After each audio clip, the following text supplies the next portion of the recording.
Praise God, హల్లెలూయా. ఈ ప్రపంచంలో జరుగుతున్న దాడుల గురించి మనం ప్రతిరోజు వింటున్నాం కదా.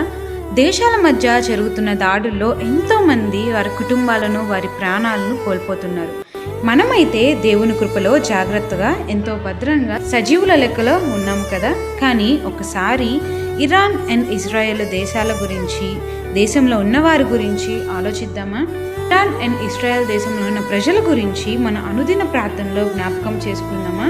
అలాగే ఈ ప్రపంచంలో జరుగుతున్న దేశాలకి మధ్య గొడవలు ఆగాలని, మరియు దేశాలకి మధ్య సమాధానము కలగాలని చెప్పి మన అనుదిన ప్రార్థనలో ప్రార్థిస్తూ సమాధానాన్ని కోరుదామా? ఆమేన్.